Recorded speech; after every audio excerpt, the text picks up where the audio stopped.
Today we are taking our first step in our process for getting our lambs this year. We are going shopping for our breeding stock. I am back at Bah Blacktail Farm with Tess, the keeper of the sheep. She, as you guys know from many other videos before, she is the breeder from whom we purchased our sheep, or we got them last year, and this year we are getting breeding stock. So I'm visiting with Tess today. We're going to go over the different things we're looking for while buying breeding stock, and I'm going to let Tess know kind of what I'm looking for in particular for our operation, and we're going to see about picking out our girls. Great. So Dan, the first step is you tell me what you're looking for. Okay. Make sure that we are in alignment. Yep. Got it. We are a small-scale homestead, so our primary objective is feeding our family. My plan is to be able to sell some of our extra, basically to cover some of our costs for raising the ones that we're putting up, right? And this year we're installing our permanent fencing, so there's going to be a lot more expenses. So if we can kind of offset some of those costs, that's wonderful. So that's kind of a secondary goal. And then a third interest of mine also is dairy. Now, for a while, I just thought, well, I'm just going to focus on meat. That's all I'm concerned about. But over the last few months, I've been thinking more and more about our personal dairy use and consumption, making some cheeses, that kind of stuff. I'm really interested in that, so that would be something I'm also interested in as far as getting breeding stock, somebody who might be a little bit better in dairy production. Okay, great. That pretty much syncs with my ideas. I mean, I have certainly got meat stock and dairy stock and so forth. I keep in front of myself what my ideal ewe is. And so this is sort of like in my file all the time, so that I keep my goal in mind and I don't get all carried away with pretty faces and so on. So my ideal ewe would be one who has good mothering ability. She chooses a suitable place. She has her babies easily. She protects her babies. She keeps them together. She gets them up and nursing as soon as possible. If she stomps her foot at you to protect her babies, that's even a plus. So she keeps her body condition good herself. She stays at least a 2 on the scale, even when she's being milked, when she's lactating. She's a good milk producer. She has a good udder. That's very important. Also genetic lines. Even if she's not a dairy sheep, the milk is the first 30 days food. So she has to have good milk production. And I find that when I have those with really ample udders, the babies thrive better. I like a sheep to have a good appetite. She has to be a good eater, forage, keep herself good. And in my condition, in my situation, I need her to produce twins every year. A lot of mine produce triplets, and some 4. That's too many. The key thing is that she has to be able to produce more than one for my situation, because I need one to pay off her overwinter hay, and then one for replacement. So in my values, that might be the same with you. That might be one way that you reduce your overall cost to your homestead. So in my case, I want them to have a good disposition, not running through fences, not being belligerent, and also they should have a smooth coat. Like Connie's coat is curly. It's not smooth. It's a non-shearing coat compared to her coat, which definitely needs a shear. And then ideally, from my perspective, I like a large frame because I'm growing them for meat, and so that's sort of my ideals. So where does it match yours? The meat part, the dairy part is good.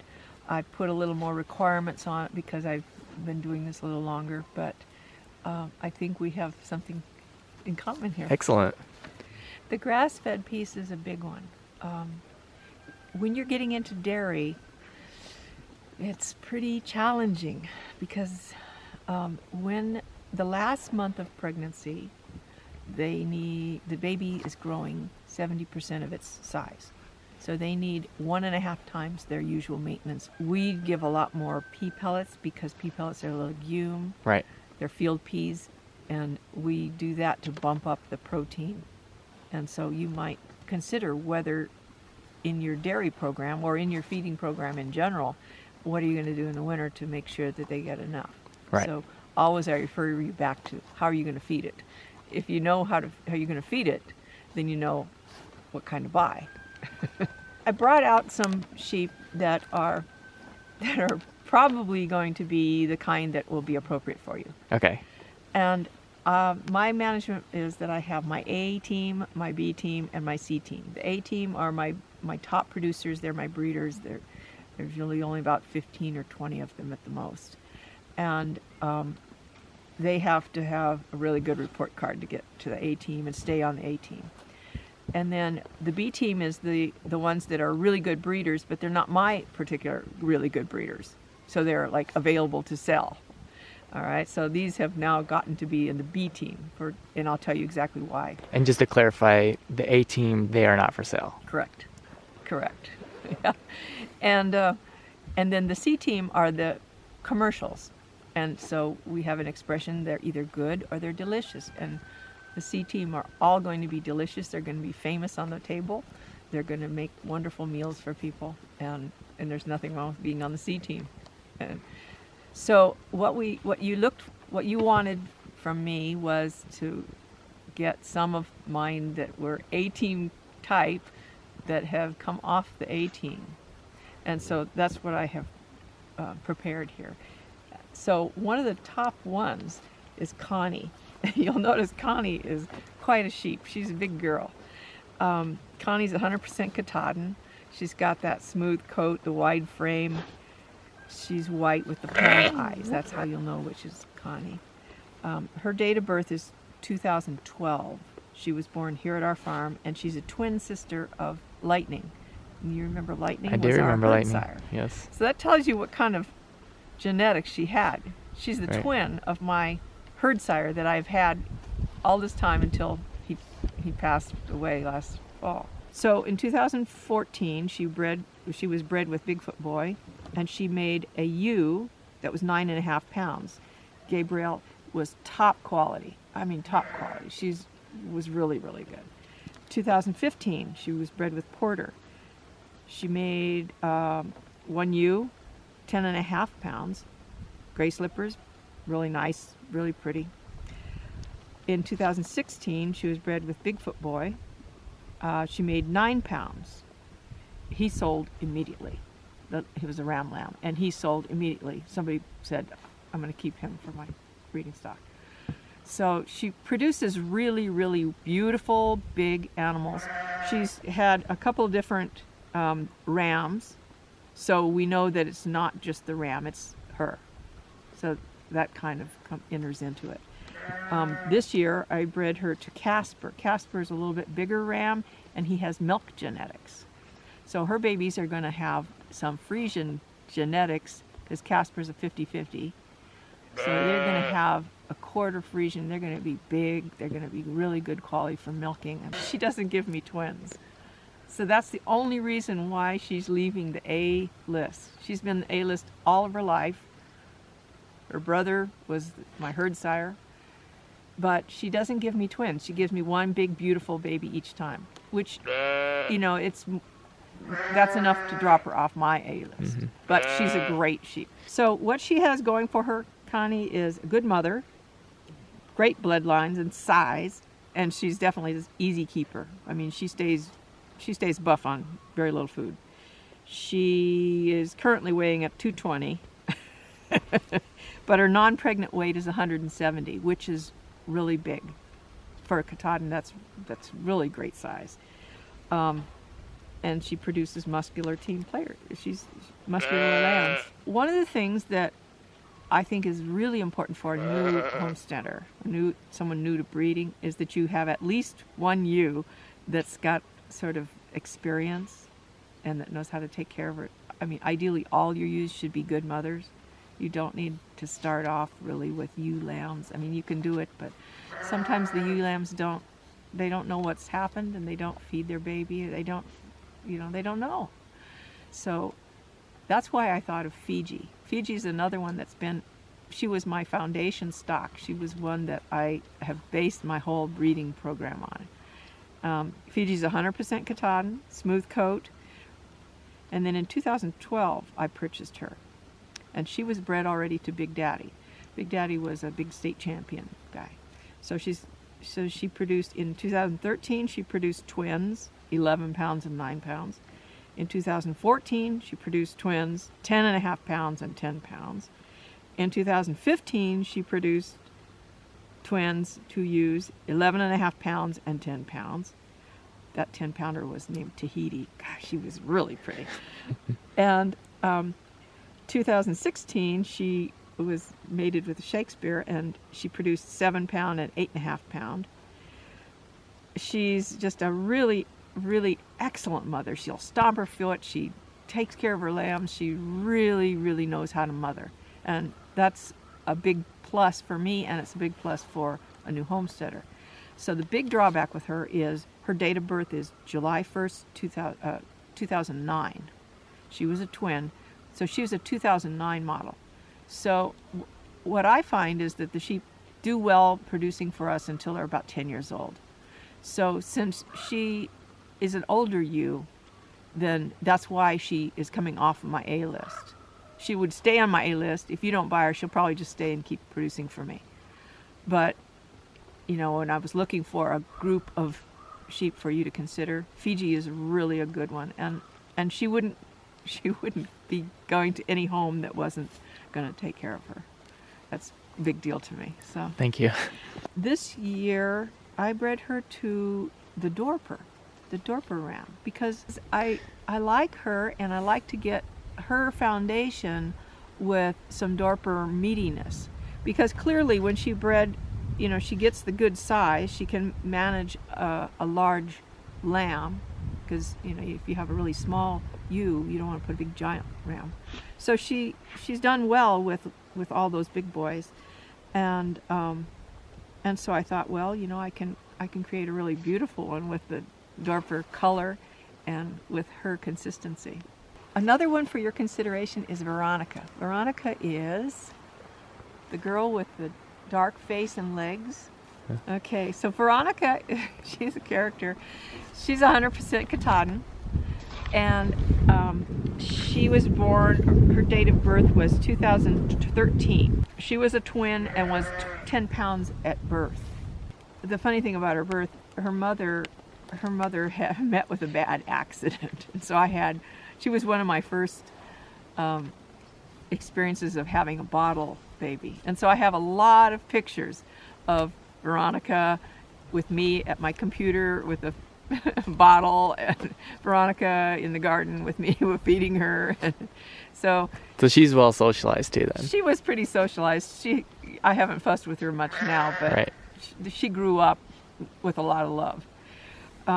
In 2014, she was bred with Hippo, the Dorper, and she produced a 9.5 pound single springtime. It's not uncommon for the first go around for them to have a single. So in 2015, she mated with Shakespeare, and they had 8 3/4 and 6 good-looking sheep. In 2017, she was bred with Lightning. So she has some of the last of the Lightning genetics. So she's a good mother. She's got a solid, healthy frame, and her solstice weight was 142. Her non-pregnant weight is usually about 100, 105. So she's not as tall a sheep. So those are the 3 that I picked out. They have all been A-team players. Why was her size? Veronica? Her size. Her size is why she came off at A-team. Yeah. Okay. And what was her genetic makeup? She's 100% Katahdin. Okay. Yeah. One woolly beast in here, you may have noticed. This big brown woolly beast. And you said that you were interested in the possibility of a dairy sheep. We have East Frisian dairy sheep here. She is a daughter of 100% Frisian Golden Eyes. Golden Eyes was an amazing milker. She actually set records. So she's got real production. And Golden Eyes had a lot of charm. The sire of this girl is Big Daddy, who is a Katahdin. So she's a 50-50. I bought her in 2014. She was already bred with Ernest, who was a Katahdin. And so I got from that a ram and a ewe. And I'm keeping that excellent ewe. So when she was with Casper, who was the other Frisian, she produced, unfortunately, 2 beautiful rams. I was looking for a ewe, and 1 tiny little ewe. And Denise bought that tiny little ewe because that's the one that, you know, as a triplet, it really wasn't quite big enough. Not going to be a breeding stock, so it's more like a pet. So I was a little thwarted with that, so I thought, well, okay, you know, we're going to try her with the Dorper this year, and that'll give me the size, the meat and the milk, because that's what they're both known for. And I wasn't planning on putting her on the sale list. So that's why I was sort of proving her genetics, what's her and what's the father. What made you change your mind about putting her on the sale list? Because she flirts with the line. There's no reason for her, but I can't have so many on my A list. So I'm like one of those people that says, "Oh, I have too many sheep."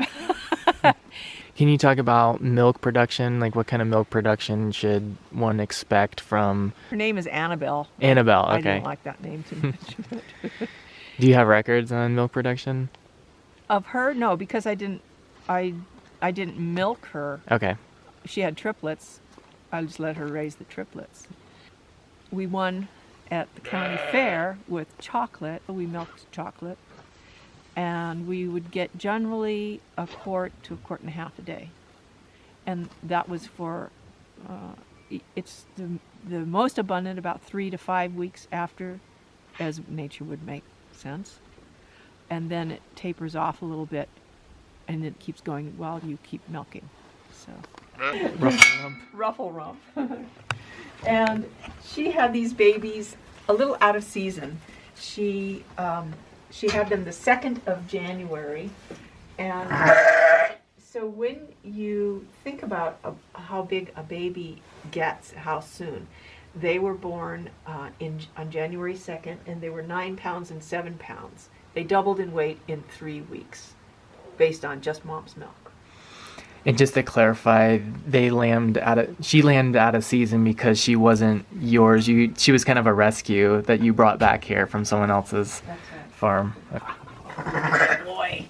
So when you are buying your sheep, then they're going to have had their babies, and they will be about this size, or maybe a little smaller, or a little larger. That's kind of the time frame. And she'll be still taking good care of them. They'll still be nursing on mom. So the ewes that will be lambing soon, they'll be going to lambing around mid-March. Yeah, mid-March. Their due date is about March 10th to 15th.